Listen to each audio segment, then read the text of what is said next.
ഏസിന്റെ topper ആയിട്ടുള്ള 2ാം റാങ്കുകാരി നമ്മുടെ അടുത്തുണ്ട്. ചേച്ചിയുടെ പേരെന്താണ്? ബുഷറ. ഓക്കെ, എങ്ങനെയായിരുന്നു ഈ 2ാം റാങ്കിലേക്കുള്ള ദൂരം? ഏസ് എങ്ങനെയാണ് ചേച്ചിനെ ഇത്രയും ഈ ഒരു അച്ചീവ്മെന്റിലേക്ക് എത്തിച്ചത്? ഞാൻ കഴിഞ്ഞ ലിസ്റ്റില് സപ്ലിയിലായിരുന്നു. അപ്പോൾ എത്രയായാലും അടുത്ത ലിസ്റ്റില് മെയിൻ ലിസ്റ്റിൽ ചാടണം എന്നുള്ള ആഗ്രഹം എല്ലാവർക്കും ഉണ്ടാവുക.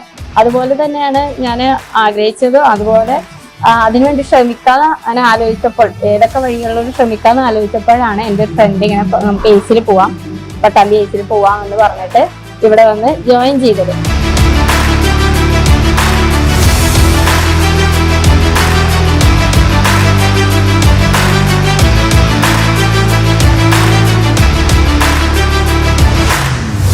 TTC ഞങ്ങൾ ഒരുമിച്ചാണ് പഠിച്ചത്. അപ്പോൾ അതിനുശേഷം ഞങ്ങൾ ഇങ്ങനെ നല്ല ഇൻസ്റ്റിറ്റ്യൂഷൻ ഏതാന്നൊക്കെ അന്വേഷിച്ചിട്ട് അവസാനം ഏസിലേക്കാണ് എത്തിപ്പെട്ടത്. ഏസിലൊക്കെ അവർ പറയാതെ നമ്മൾ ഒന്ന് കിട്ടിയില്ലെങ്കിൽ അതിനേക്കാൾ വാശിയില് നമ്മൾ അടുത്തത് നേടാൻ വേണ്ടി പഠിക്കും.